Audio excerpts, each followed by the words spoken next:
ఆదికాండము 3వ అధ్యాయము. దేవుడైన యెహోవా చేసిన సమస్త భూజంతువులలో సర్పము యుక్తి కలదై ఉండెను.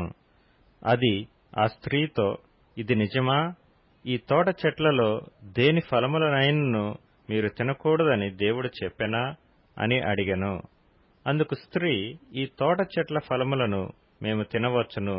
అయితే తోట మధ్యనున్న చెట్టు ఫలములను గూర్చి దేవుడు మీరు చావకుండునట్లు వాటిని తినకూడదనియూ వాటిని ముట్టకూడదనియూ చెప్పెనని సర్పముతో అనెను.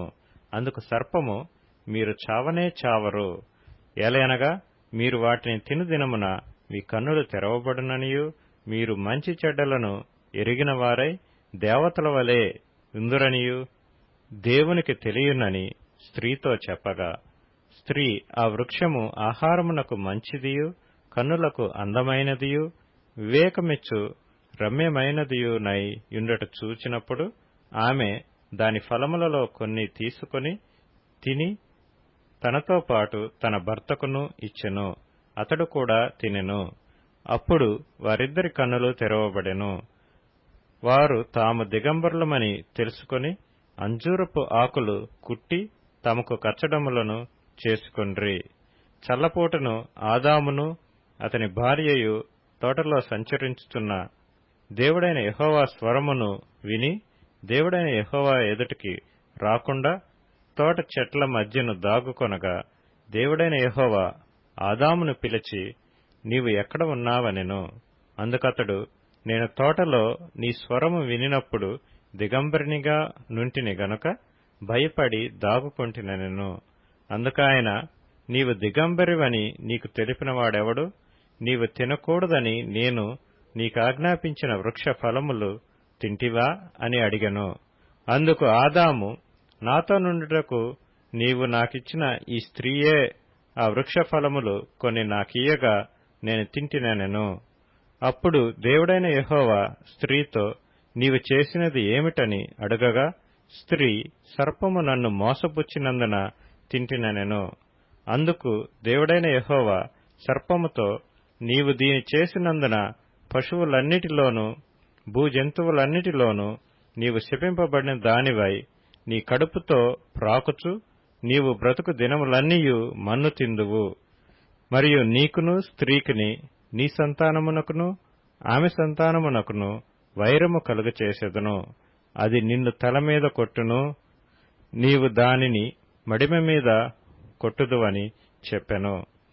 ఆయన స్త్రీతో, నీ ప్రయాసమును నీ గర్భవేదనను నేను మిక్కిలి హెచ్చించెదను. వేదనతో పిల్లలను కందువు. నీ భర్త ఎడల నీకు వాంఛ కలుగును, అతడు నిన్ను ఏలునని చెప్పెను. ఆయన ఆదాముతో, నీవు నీ భార్య మాట విని తినవద్దని నేను నీకాజ్ఞాపించిన వృక్ష ఫలములు తింటివి గనుక నీ నిమిత్తము నేల శపింపబడియున్నది. ప్రయాసంతోనే నీవు బ్రతుకు దినములన్నీయు దాని పంట తిందువు. అది ముండ్ల తుప్పలను గచ్చ పొదలను నీకు మొలిపించును. పొలములోని పంట తిందువు. నీవు నేలకు తిరిగి చేరు వరకు నీ ముఖపు చెమట కార్చి ఆహారము తిందువు. ఏలయనగా నేల నుండి నీవు తీయబడితివి, నీవు మన్నే కనుక తిరిగి మన్నైపోదువని చెప్పెను. ఆదాము తన భార్యకు హవ్వ అని పేరు పెట్టెను. ఏలయనగా ఆమె జీవము గల ప్రతి వానికిని తల్లి. దేవుడైన యెహోవా ఆదామునకును అతని భార్యకును చర్మపు చొక్కాయలను చేయించి వారికి తొడిగించెను. అప్పుడు దేవుడైన యెహోవా, ఇదిగో, మంచి చెడ్డలను ఎరుగునట్లు ఆదాము మనలో ఒకని వంటి వాడాయెను. కాబట్టి అతడు ఒకవేళ తన చెయ్యి చాచి జీవవృక్ష ఫలములను కూడా తీసుకొని తిని నిరంతరము జీవించునేమో అని దేవుడైన యెహోవా అతడు ఏ నేల నుండి తీయబడెనో దాని సేద్యపరచుటకు ఏదెను తోటలో నుండి అతని పంపివేసెను. అప్పుడాయన ఆదామును వెళ్లగొట్టి ఏదెను తోటకు తూర్పు దిక్కున కెరూబులను జీవవృక్షమునకు పోవు మార్గమును కాచుటకు ఇటు అటు తిరుగుచున్న ఖడ్గ జ్వాలను నిలవబెట్టెను. ఆదికాండము 4వ అధ్యాయము. ఆదాము తన భార్య అయిన హవ్వను కూడినప్పుడు ఆమె గర్భవతి అయి కయీనును కని, యెహోవా దయ వలన నేనొక మనిషిని సంపాదించుకున్నానెను. తరువాత ఆమె అతని తమ్ముడగు హేబెలును కనెను.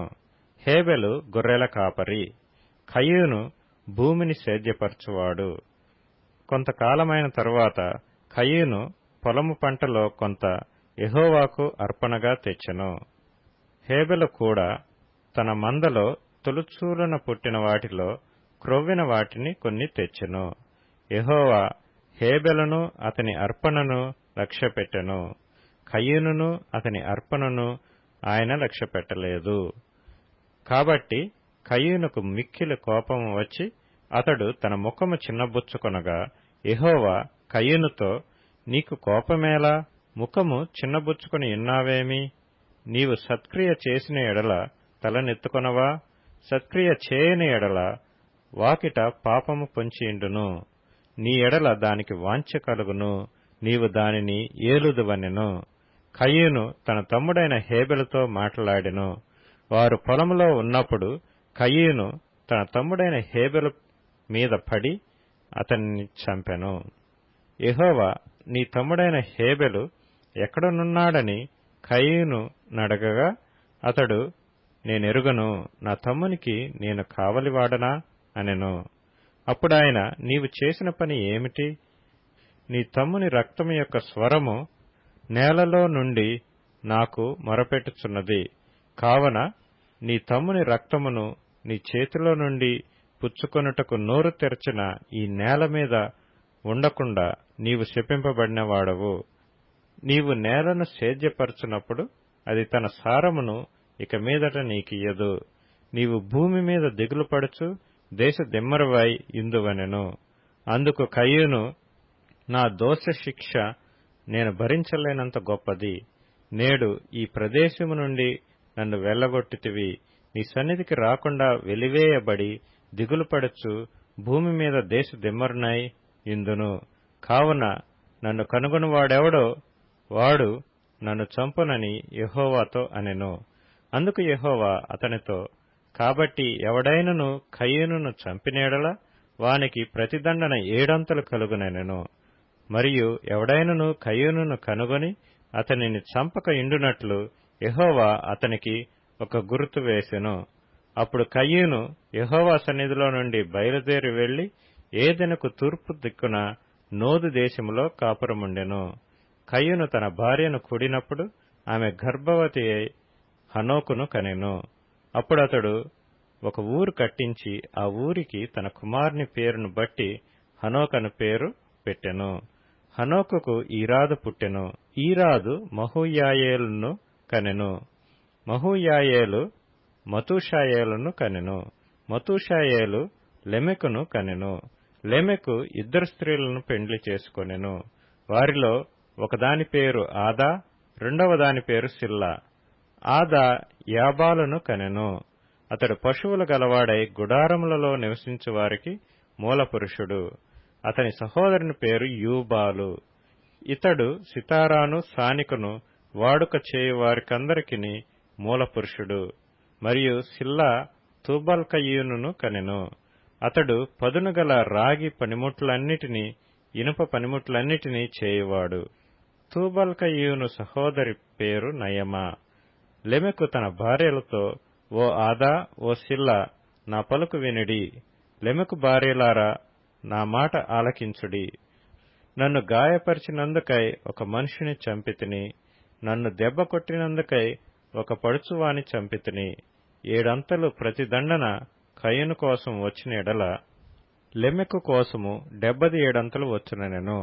ఆదాము మరలా తన భార్యను కూడినప్పుడు ఆమె కుమారుని కని, కయీను చంపిన హేబెలుకు ప్రతిగా దేవుడు నాకు మరొక సంతానమును నియమించననుకొని అతనికి షేతు అని పేరు పెట్టెను. మరియు షేతునకు కూడా కుమారుడు పుట్టెను. అతనికి ఎనోష్ అను పేరు పెట్టెను. అప్పుడు యెహోవా నామమున ప్రార్థన చేయుట ఆరంభమైనది.